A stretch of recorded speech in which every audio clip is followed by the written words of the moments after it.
Hola, muy buenas días, tardes, noches, no sé desde qué hora me están viendo, pero aquí bienvenidos a un capítulo más de Late con María. Bienvenidos a este nuevo capítulo donde está lleno de un poquito de drama, suspenso, dolor, pero sobre todo una alegría inmensa de misericordia por este invitado que quiero mucho y que lo traje y estoy demasiado feliz porque va a poder compartir su testimonio, un testimonio que todos los que lo conocemos terminamos siempre llorando, pero también de amor porque Dios se ha glorificado en su vida demasiado. Y con esta introducción, bienvenido Nelson Hincapié. Gracias. ¿Te puedo decir Cuñiz? Sí. Gracias, Cuñiz. Bueno, él ya se adelantó, él es mi cuñado. En otro capítulo anterior, o unos anteriores, no sé, pudieron ver a mi hermana y él es mi cuñado, es decir, su esposo. Entonces, bueno, aquí está Nelson con nosotros. Antes que darte el micrófono, vamos a hacer una oración. Vamos a ponernos en la presencia del Espíritu Santo, en el nombre del Padre, del Hijo, del Espíritu Santo. Amén. Ven, Espíritu Santo, ven, acompáñanos en este lugar. Virgencita María, Madre nuestra, pon tu manto protector sobre nosotros, sobre este lugar, sobre el lugar de donde están observándonos en este programa, a cada una de estas casas, sobre todo los corazones de esas personas que van a escuchar este testimonio.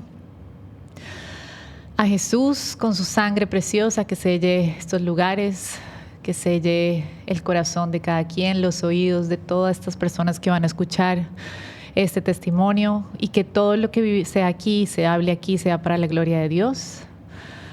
Arcángeles, acompáñenos igualmente, y que esta charla esté llena de ese amor, esa misericordia que Jesús siempre se riega, nos regala desbordadamente, especialmente en esta vida de este hijo pródigo, como él mismo se llama, Nelson.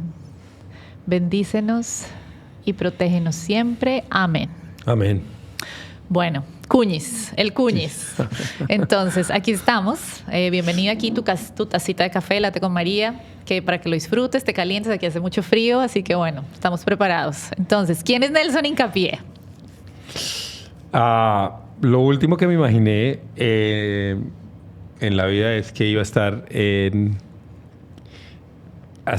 un programa de Late con María, hablando del amor y la misericordia de Dios.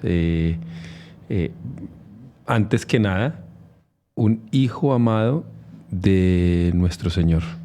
He sentido el amor y he podido perdonar de una forma que solo por la gracia y el amor de Dios se puede perdonar. He tenido una vida bastante interesante. Y hoy en día te puedo decir que no cambiaría ninguno de esos momentos horribles por los que pasé, porque lo que tengo hoy en día vale muchísimo más que cualquier dolor que pude haber experimentado. Y ahora lo entiendo. O sea, si nuestro Señor Jesucristo vino y murió y padeció de la forma como Él lo hizo, cualquier dolor por el que yo pasé, cuando yo lo traigo a la memoria y cuando yo puedo sentirlo y cuando yo puedo sentir ese dolor y ofrecerlo, hoy en día es un regalo maravilloso que yo le puedo dar. O sea, yo no quiero olvidarme ni un segundo de todo el dolor, de todo el trauma, de todo el abuso, de todo lo que pasé. Porque olvidarme de eso es olvidarme de mí, es olvidarme de mi historia. Y mi historia, a pesar de que sí, como tú dices, es de pronto un drama en muchos momentos, realmente es una historia de cómo Dios, con sus brazos abiertos, me ha estado esperando toda la vida, cuando yo siempre pensé que me había dado la espalda o que me había abandonado o que no existía. ¿Cuándo pensaste que te abandonó? Yo creo que la primera vez fue cuando a los 9 años y medio, mi abuela, que rezaba el rosario todas las noches, me dijo que si yo rezaba con fe, yo iba a tener la familia que yo quería. Yo me levantaba 1 hora antes de ir al paradero una hora antes de lo que tenía que levantarme para irme a una iglesia a pedirle a Dios que hubiera amor en mi casa. ¿Qué pasaba en tu casa? Muchas peleas. Mi papá y mi mamá dieron lo mejor que pudieron, pero pues lo mejor que pudieron no era suficiente para ese niño. Y pues uno no puede dar lo que no tiene. Y ese amor que yo necesitaba, mis padres no me lo podían dar porque ellos no lo tenían simplemente. Hoy en día lo entiendo de esa manera. Hoy en día, porque he podido sanar, he podido darme cuenta que Dios en su misericordia le da lo que uno necesita. Y en ese momento yo tenía que pasar por eso para poder estar aquí sentado hoy en día diciéndote que valió la pena todas esas peleas, valió la pena todo ese dolor, valió la pena pensar que mis papás se iban a morir, valió la pena todo eso, porque hoy en día esas oraciones de ese niño de 9 años y medio han sido contestadas. Lo único que fue, se demoraron 40 años en darme cuenta. Ajá. O sea, te demoraste, en ese momento pensaste que él no te escuchaba. Exacto. Pensé que yo no me escuchaba porque yo entre más rezaba, más peleaban, hasta que mi mamá se va de la casa.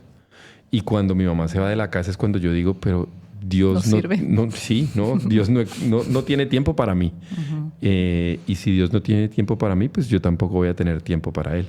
Okay. Y entonces ahí me alejé totalmente de la iglesia, a pesar de que nací en cuna, cama, casa católica. Uh-huh. Me alejé durante mucho tiempo de la iglesia y estuve buscando por muchos, o sea, siempre yo creo que los seres, y lo dice San Agustín, somos creados por y para Dios y nuestras almas no descansan hasta que descansan en Dios.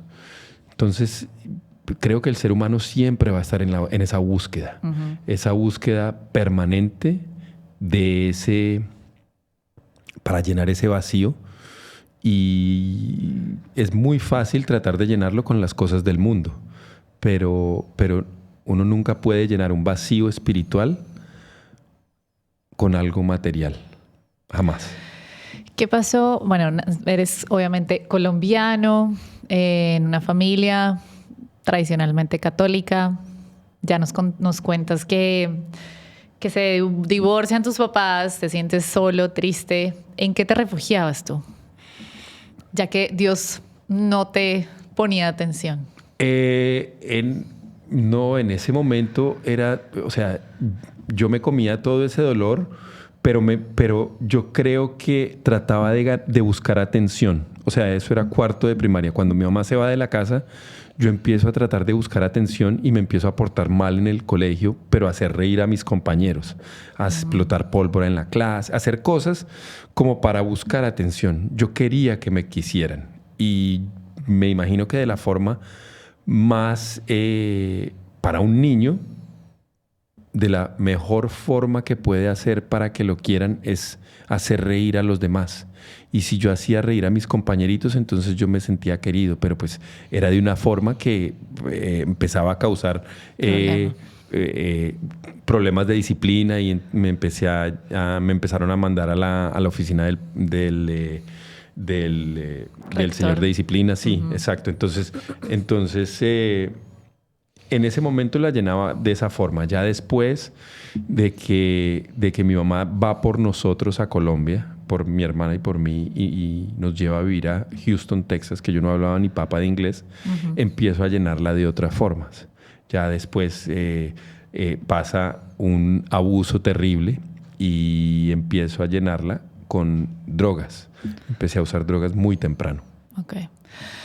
Ese cambio de país, ese cambio de Colombia, pues que uno crece en su cultura, en su idioma, eso que mencionas, ¿qué fue de las cosas más duras que te pegó en ese momento? Aparte que ya tenías esa herida de abandono, de soledad, cambiar tu vida, tu contexto y todo eso, ¿qué pasó al llegar a Houston?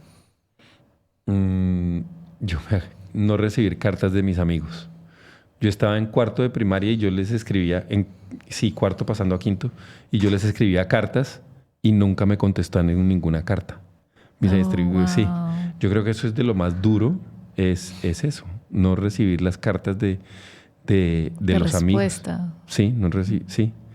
Y obviamente un país diferente, lengua diferente, yo no hablaba inglés. O sea, viviste lo que se llama el bullying. Total, sí, 100%. Me hicieron bullying total. ¿Qué hiciste para que ese bullying, porque me imagino que mucha gente que nos está viendo puede que esté pasando por una situación con un hijo así, rebelde, un hijo que está llamando la atención, un hijo que está sufriendo quizás de bullying? ¿Qué podrías decir en ese momento o darle sugerencia a los padres que están viviendo eso? Porque es que dijiste algo muy bonito y estás llamando la atención, ¿no? Muchas veces, voy a contar una anécdota, estaba el domingo en misa y vi a un niño, estaba portándose muy mal.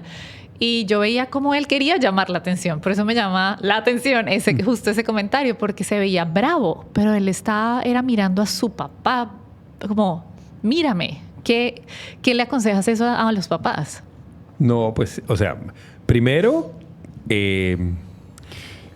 a un niño que le están haciendo bullying, normalmente sufre callado y no va a decir nada. Uh-huh. Hoy en día, el bullying es mucho más duro por las redes sociales. Uh-huh. A mí lo que me hizo el bullying fue como darme el impulso porque a mí el bullying me lo hacían porque yo no hablaba inglés. Uh-huh. Y lo que me dio fue el impulso para hablar inglés, para empezar, para querer salir adelante y para querer aprender inglés y para querer sobresalir. Y de hecho, pasó el tiempo y empecé a hablar inglés y de hecho ahora yo creo que hablo mejor inglés que español. Uh-huh. Y acabo de publicar un libro y lo publiqué primero en inglés. O sea, lo escribí. Mi libro, sí, uh-huh. Se me hace más fácil escribir en inglés. Pero volviendo a la pregunta de qué hacer con un niño que está pasando por bullying, es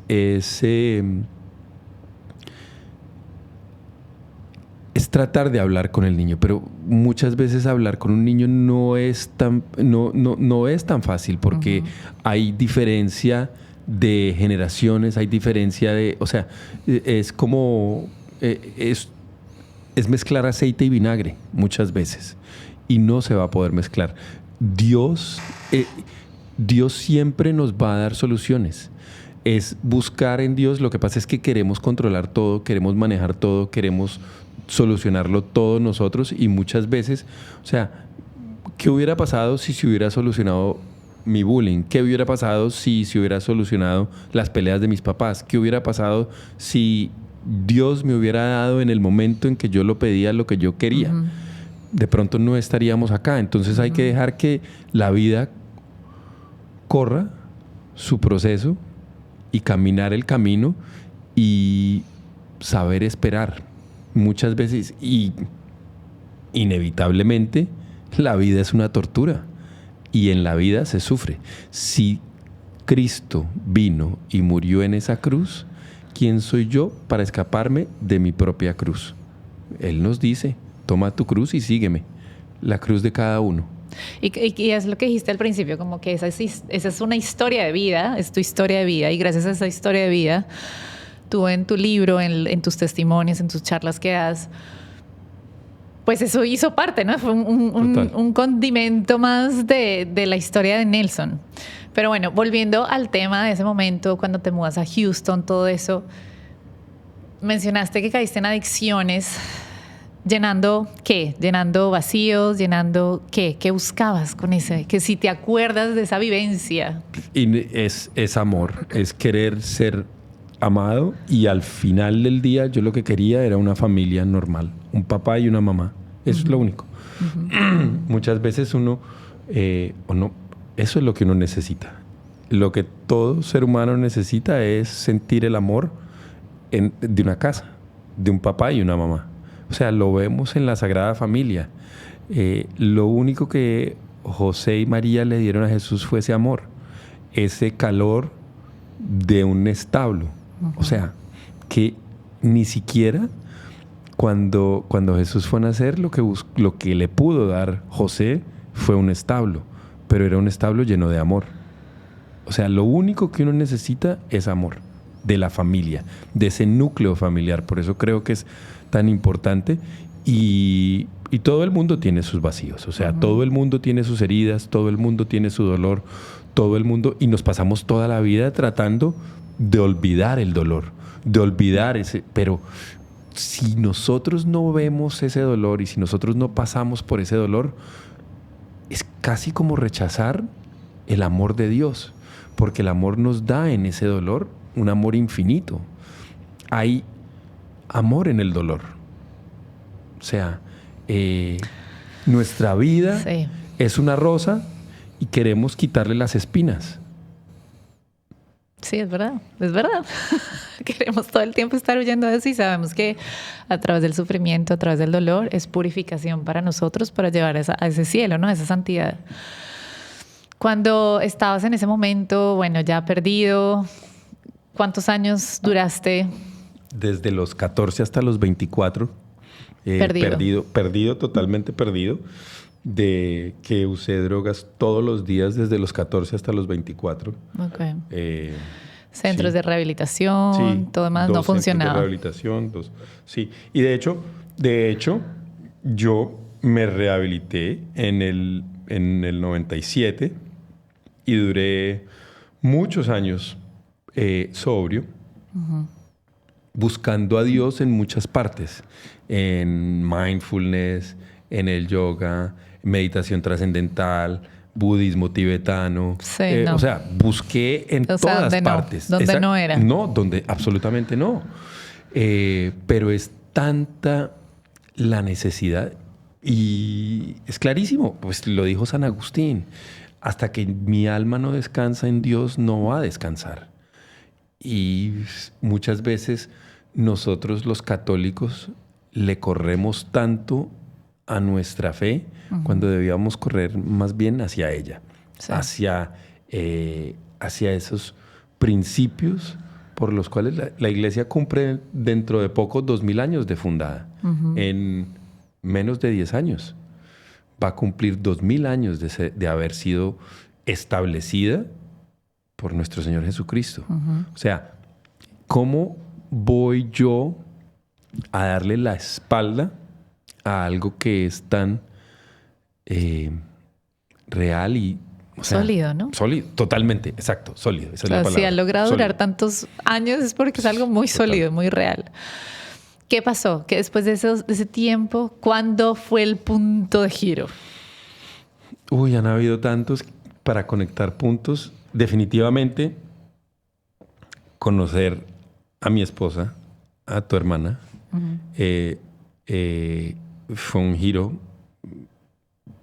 increíble. Pero ya fue después, ¿o no? Sí, eso fue yo la conocí en el 2003. Yo en ese momento tenía 6 años sobrio. Había estado buscando, yo iba a reuniones de alcohólicos. Sí, yo iba a reuniones de Alcohólicos Anónimos, practicaba los 12 pasos. Yo celebraba mi sobriedad. Y cuando tú me preguntas qué fue lo que cambió, yo creo que ahora te puedo contestar. Dios, bueno, voy a ir hacia atrás. En el 97 yo entro en el centro de tratamiento. Yo tenía 24 años. Obviamente todavía no había conocido a mi esposa. Yo la conocí allá en el 2003. Pero en el 97 ella tenía 17 y ella se había ido a un retiro espiritual. Y ella en ese retiro espiritual pidió por su esposo. Yo en ese año estuve al borde de suicidarme. Yo ahora que tú me haces esa pregunta, yo digo, ella me salvó la vida antes de haberme conocido. Las oraciones, obviamente las oraciones de mi abuelita y de mis abuelas, todas esas oraciones mezcladas con lágrimas, incluso de mi mamá, de mi papá, porque todos han llorado por mí. Yo puse a medio mundo a llorar con todas las irresponsabilidades y con todo lo que yo hice durante una vida de drogadicto. Pero yo creo que esa oración de Carolina por su esposo, por su futuro esposo, que no me conocía, creo que tuvo mucho que ver con que el amigo que me bajó del techo de donde yo me iba a tirar, que él termina quitándose la vida 11 meses después, pudiera servir para yo llegar y empezar esa conversión que vendría mucho tiempo después. Y en el 2003 que yo la conozco a ella, yo celebraba mi aniversario de sobriedad, que es el 11 de noviembre, que ese fue el día que yo entro a tratamiento. Y casualmente es el cumpleaños de mi hermana. Sí. Durante los 3 primeros años sí me dejaba que celebrábamos mi sobriedad. ¿También te da una tortiga? Sí, no, la sobriedad mía era más importante que el cumpleaños de Caro. Después las cosas cambiaron y ya... o sea, Dios, el sentido del humor de Dios me pone de lo mejor que me ha pasado en mi vida después de encontrarme con Dios es tener una esposa como la que tengo hoy en día, que cumple años el mismo día de mi sobriedad. Ahora ya no celebro, o sea, mi sobriedad es como, es un regalo, pero no es el centro de mi vida, obviamente. O sea, hoy escojo no drogarme, no tomar, no hacer muchas de las cosas, de las adicciones, pero simplemente lo hago por la gracia de Dios y porque estoy en otro camino. Claro. Y tratamos de celebrarle el cumpleaños a Caro y celebrarle como ella se merece ser celebrada. Claro, es su vida, ¿no? También. Sí, claro, es la vida. Mira, cuando ella estuvo acá, porque también estuvo aquí, ya les conté, ella también nos contó esa parte de cuando oró. Tú no sabías, pero ella también lo contó. En ese grupo de oración ella estaba orando por su esposo. Así que mujeres que están solteras todavía, miren, sigan orando por ese esposo. Uno nunca sabe dónde está y que pronto ya está necesitando una oración. Ya, de Caro he aprendido tantas cosas. O sea, ella también ahora, y menos mal en ese momento no sabía, porque yo creo que ella ahora dice, hay que orar y hay que ser específico con lo que uno ora. Pero si yo creo que si ella hubiera sido específica, cuando ella tenía 16 años, no le hubiera pedido un esposo drogadicto. No le hubiera pedido, Dios, dame un esposo que esté a punto de tirarse de un edificio. No, seguro no. Seguro entonces, lo imaginaba en otra iglesia. Sí. Pero esa es la belleza de Dios. Es la belleza. Y ahora ya, obviamente, entre más vas caminando tú por el camino espiritual, Dios te va quitando la venda. Y, o sea, la Biblia es hermosa. O sea, los evangelios son hermosos. Y nos dice que Jesús nos va quitando las vendas. Y estábamos ciegos y ahora vemos. Uh-huh. Y estábamos sordos y ahora escuchamos. Sí. Y estábamos muertos y ahora estamos vivos. Pero todo es por gracia de Dios.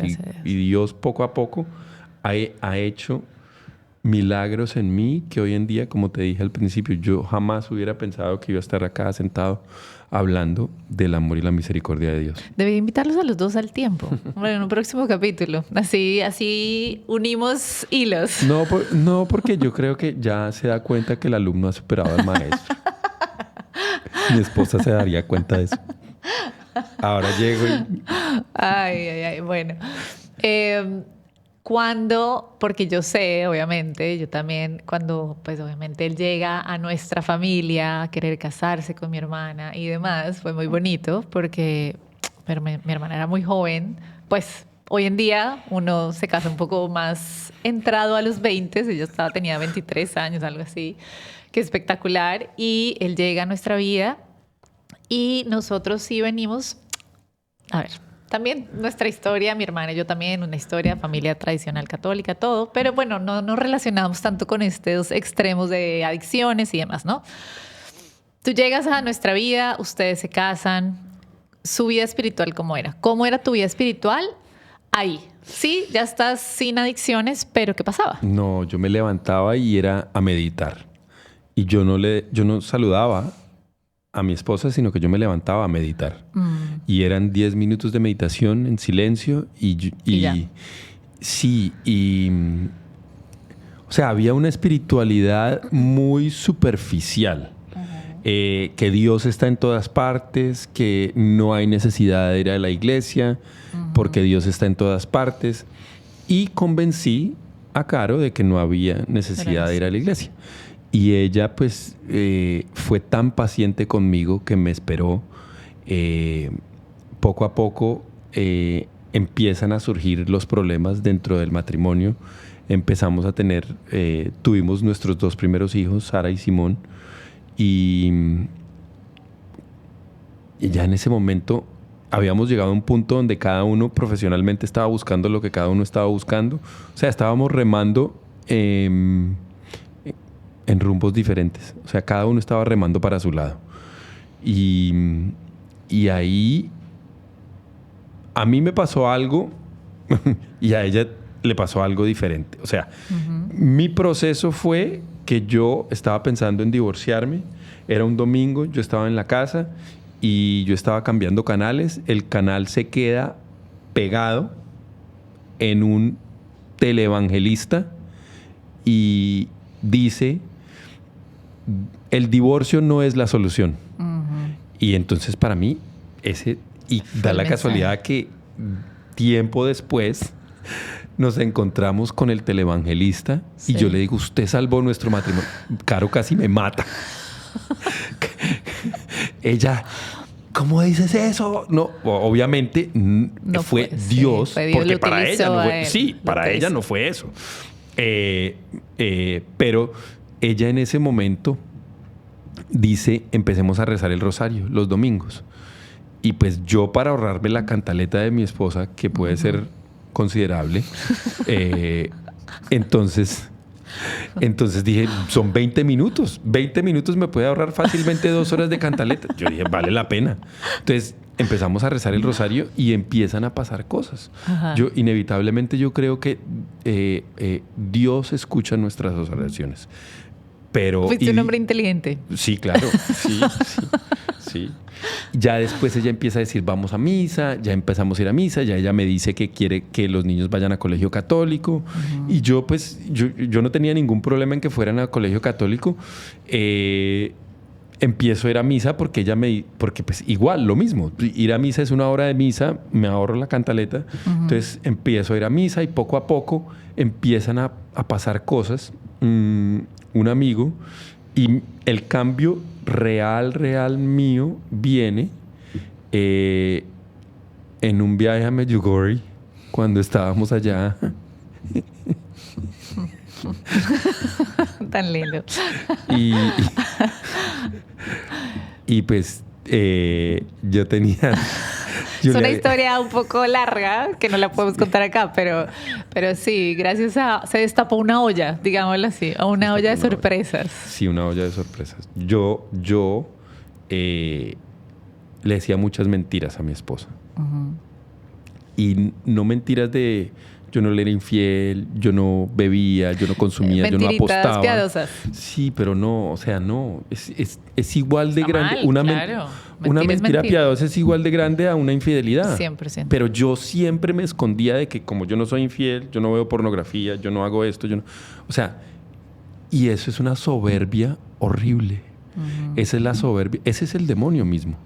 Que porque yo no hago y me permite juzgarme y me permitía ver a la gente que sí hacía eso, a mis amigos que de pronto eran infiel, y yo me veía mejor que ellos cuando yo estaba haciendo igual o peor. O sea, mírenme a mí, yo estoy rezando. Pero digo mentiritas. Sí, no. Y no pasa nada, supuestamente. Sí, pasa mucho. Pasa mucho. Muchísimo. Porque mentira es mentira, pues. Mentira es mentira, totalmente. Okay. Pero en Medjugorje me doy cuenta, o sea, se destapa la olla. En otro capítulo les contamos la olla. Sí, pero se destapa la olla. Sí, pendientes. Sigan viendo.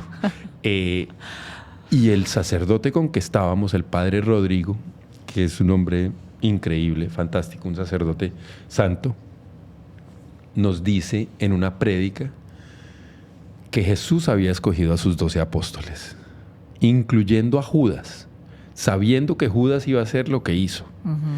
que Judas y Pedro comieron en la misma mesa ese jueves santo. Que Jesús amó a Jesús y a Pedro de la misma forma. A Judas. A Judas. Perdón, que Jesús amó a Judas y a Pedro de la misma forma. Que la única diferencia entre Judas y Pedro fue que Pedro permitió que Jesús lo amara. Y Pedro se dejó ver de Jesús. Pedro buscó la mirada. Judas no. Y él en ese momento dijo, todos somos Judas y Pedro, o todos podemos escoger si queremos ser Judas o Pedro. Y en ese momento yo creo que yo, honestamente, en ese monte en Medjugorje, escogí ser Pedro. Se te abrió el corazón. Se me abrió el corazón, se me abrió. Se me abrió y ahí, o sea, obviamente Pedro es un bulldozer y Pedro se creía el mejor y Pedro igual, o sea, Pedro lo negó. Pedro en el momento se fue de la cruz. Pedro ni siquiera estaba ahí. O sea, pero bueno, somos Pedro. Somos Pedro. Todos, mejor ser Pedro que Judas. ¿Y ahí qué pasa? O sea, ahí en ese momento como que se abrió esa puerta, ¿no? Yo me confesé. Bueno, eso fue el padre Rodrigo. Y ahora la cantidad de sacerdotes. Yo tengo fácilmente el celular de 15 sacerdotes. Y yo, o sea, porque yo necesito de los sacerdotes, porque esos sacerdotes son santos hombres y tengo que orar por ellos y yo sé que ellos están orando por mí, por mi familia. Ya en ese momento, bueno, eso fue en el 2018. No, en el 2000. Bueno, sí, el 2016-17 fue cuando fueron los años donde yo empiezo a tener, o sea, esos frutos que había plantado mi abuelita de esas oraciones empiezan a dar fruto. Y empiezo a entender cosas y empiezo ya a ir al Santísimo de vez en cuando. Empiezo a ir a misa o iba a misa no solo los domingos, de pronto iba un poquito más. Empiezo a leer más la Biblia. Me leo un libro de Matthew Kelly que se llama Redescubre el catolicismo. Y eso ya empieza en mí una sed por querer saber más. En Medjugorje de nuevo esto pasa y yo iba con la idea de que quería ver a la Virgen hablándome, quería que el sol bajara. Sí, o sea, mucho. Todas esas cosas que no pasan. Lo que pasó fue... Interior, exacto. Sí, eso es súper bonito. Nosotros quedamos mucho a Medjugorje con las peregrinaciones que hacemos. Es muy bonito ver porque la gente va a la espera de que la Virgen se aparezca, que el sol baile, que no sé qué, que la Virgen, que el monte, que el perro, que... Y es increíble como siempre la Virgen se aparece, pero en tu corazón. Totalmente. ¿Y te pasó? Bueno, fue la confesión. Hice una confesión con el padre Juan de la Cruz, de Ecuador, también un sacerdote santo. Yo no sé por qué todos los sacerdotes que conozco yo son santos. Pero bueno, en fin. Todos ya. Sí, todos. El padre Juan de la Cruz me ayuda a ver mi vida desde una perspectiva diferente y me ayuda a entender por qué era tan difícil para mí confiar en alguien. ¿Se puede saber? Sí, pues si mi mamá me abandonó, ¿con quién puedo confiar? ¿Qué vas a esperar de Dios, no? De alguien que no ves. Exacto. ¿Qué voy a esperar de cualquier persona? No puedo confiar en nadie. Claro. Nunca aprendí a confiar. Entonces, ahí empieza otro, que de hecho todavía soy amigo del padre Juan de la Cruz, todavía hablamos. Eso fue una confesión el 2 de octubre, que es el día de la porcíncula, es el día de San Francisco de Asís. El 2 de agosto, perdón. 2 de agosto. Okay. 2 de agosto, es el día de San Francisco de Asís, que fue cuando él se tira las rosas y las rosas no lo chuzaron y él se tiró encima de las rosas porque... No, San Francisco es en octubre. ¿No es el 2 de agosto? Bueno, no, el día de la porcíncula es el 2 de agosto. Ustedes ahí hagan el 2 de agosto. Sí, tienen que buscar. Es el 2 de agosto. Bueno, es el 2 de agosto. Tiene que ver con San Francisco. Es la porciúncula. Sí. Me está soplando un pajarito por ahí. Es el 2 de agosto. El ángel de la guarda. El ángel de la guarda me está soplando. Yo sabía que era el 2 de agosto. 2 de agosto la porciúncula y octubre San Francisco. Listo. Exacto. Correcto. Ajá. Exacto. Entonces ahí es donde empieza a cambiar todo en mí. Y San Francisco es el santo que yo escogí cuando me confirmé Ya. cuando tenía 18. Yo en este momento ya tengo 30 y pico, ya ha pasado mucho Wow. tiempo. San Francisco obviamente lo escogí en ese momento, yo estaba perdido, yo lo escogí porque por escoger uno, no sé por qué, pero ya uno va atando cabos. Ya se va o conectando los puntos. Y cuando la bendición más grande en la vida que tenemos es poder conectar los puntos y ver la mano de Dios, o ver el rostro de nuestro Señor, o ver el manto de la Virgen María, es ver esa protección y ese cuidado que han tenido con nosotros durante toda la vida. ¿Quién es Nelson Hincapié hoy en día? ¿Qué pasó? ¿Qué después de esa conversión, esos pasos? Porque yo siempre digo que la conversión no es un día antes y un después. Sí, es un comienzo, pero es como unas escaleras, ¿no? Que te van llevando al cielo. Y hay escaleras más con los pasos más corticos y otros más largos, pero todo es en su vida. En este paso, en esta escalera que estás, ¿quién es Nelson hoy? El hijo pródigo. El hijo pródigo que vuelve a casa para sentir ese abrazo de ese padre creador que siempre está esperando que regrese. Así flaquee, así cometa errores, así diga una mentira, así la embarre, siempre está ahí esperándome. Hoy hay momentos donde soy ese hijo que está envidioso de que el padre está haciendo eso por todos los demás, por todas sus demás ovejas descarriadas. Entonces, cuando a alguien le va bien, entonces ese hijo, ese hermano mayor, siente envidia y no quiere entrar a la fiesta. Entonces tengo que siempre chequearme de quién soy yo en ese día, quién soy yo en ese momento. Y inevitablemente me gusta siempre volver a ser el hijo pródigo.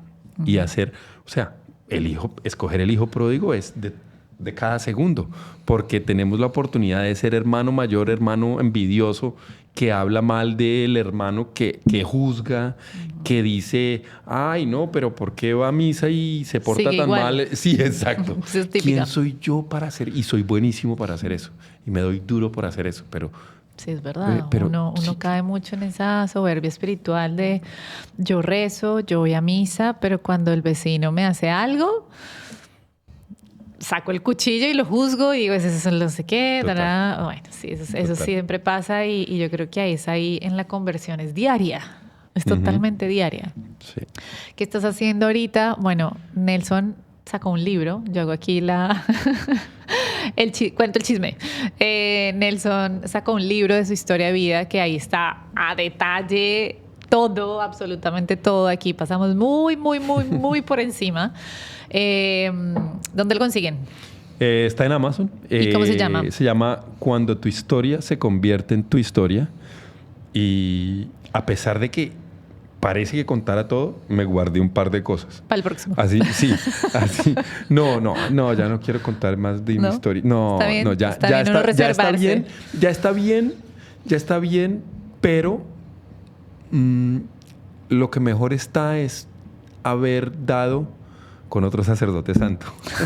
Qué el belleza. padre Ron, que ahora es mi director espiritual. Él es de una comunidad que se llama Love Crucified, el amor crucificado. Y tiene un libro, o no él, pero utilizan un libro que se llama El Camino Sencillo de Unión con Dios, que es maravilloso, que es donde yo entendí, y ese libro lo acabo de leer hace por ahí un año, pero entendí cómo no le debo tener tanto miedo al dolor y tanto miedo a... Wow. ¿Te acuerdas cuando hicimos las horas de la pasión de Luisa Picarreta? Ahí entendí por qué me dio tan duro y por qué lloré tanto la primera vez que la hicimos, que fue como el 2020, 2021, que yo me acuerdo que yo leíamos y yo no podía parar de llorar. Eso fue en pandemia. Eso fue en pandemia. El 20. Exacto. Eso fue, ese fue el año de visión perfecta. Cuando cambió todo fue el 2020. Sí. Cuando nos dio visión perfecta y pudimos ver tantas cosas. Pero bueno,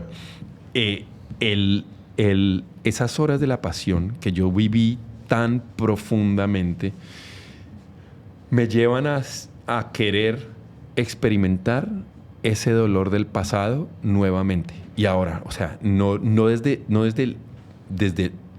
la víctima que fui, sino desde el regalo que le puedo dar a nuestro Señor Jesucristo a los pies de la cruz, que mi dolor lo puedo ofrecer hoy en día. En el mundo espiritual no hay ni tiempo ni espacio. Entonces, eso por lo que yo pasé puede estar pasando ahora mismo, y esa crucifixión puede estar pasando ahora mismo. Si yo puedo presentar ante esa cruz, ese dolor de ese niño, ese dolor cuando mis papás peleaban, ese dolor del abuso, ese dolor de mis amigos no contestarme las cartas, cuando yo puedo llevar eso a los pies de la cruz, entonces es un regalo maravilloso que yo le puedo dar a Dios. ¿Cómo lo haces tú? Porque uno dice, ay, sí, ofrece el dolor, ¿no? Ofrécelo. ¿Cómo lo haces? O sea, durante la misa, durante el Santísimo, o manejando, ¿sabes? ¿Cómo ofreces eso? No, cuando siento el dolor, obviamente siempre se me agúa el ojo, se me pone el ojo aguado, y en ese momento yo veo. Si están manejando, no cierren los ojos. Yo veo. Por favor. Yo veo, en ese momento yo veo la cruz y veo a nuestro Señor crucificado, y yo digo, te ofrezco este dolor. Y así lo hago. O sea, obviamente yo creo que ha pasado, o sea, ya estuve en Medjugorje, yo voy al Santísimo todos los días. Lo que el padre Ron me dijo, usted tiene que ir al Santísimo todos los días. Usted ya está en un usted está en el otro curso nivel. donde tiene que ir todos los días. Si no, no pasa. Y todos los días a misa. Entonces pues simplemente ¿qué? Obedecer, porque Él es mi general. Claro, muy bien, muy obediente. Sí, muy bien.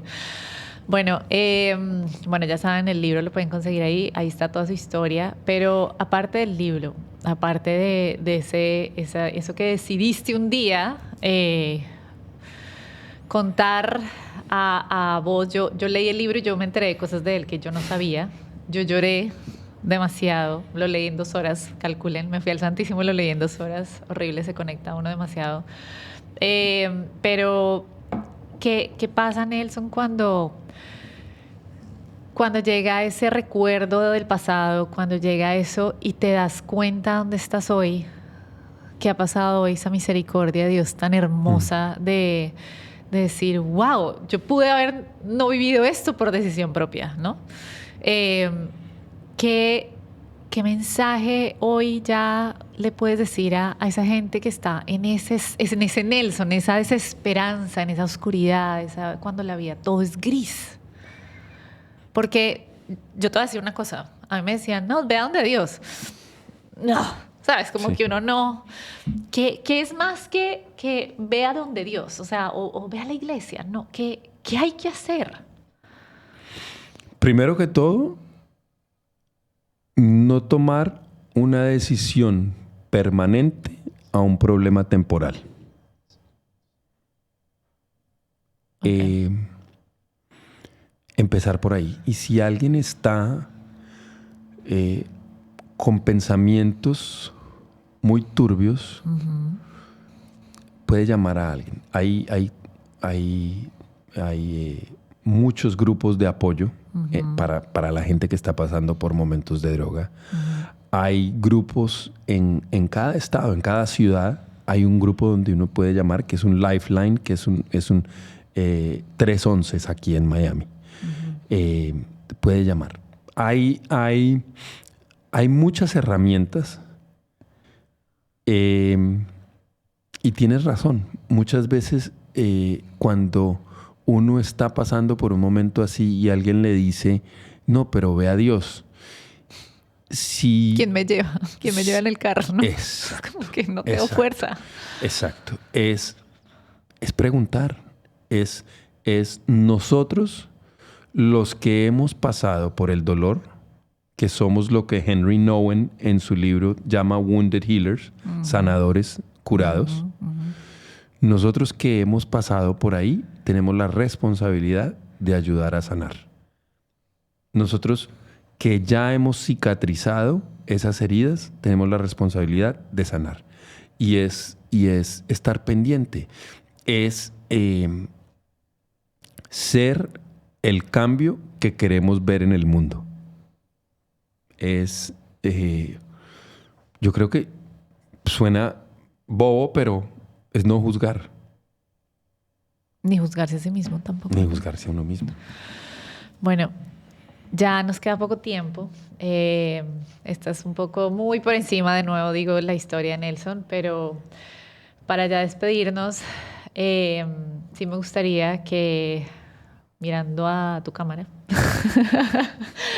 puedas decirle algo a esa gente que de esperanza, un mensaje de esperanza para ellos.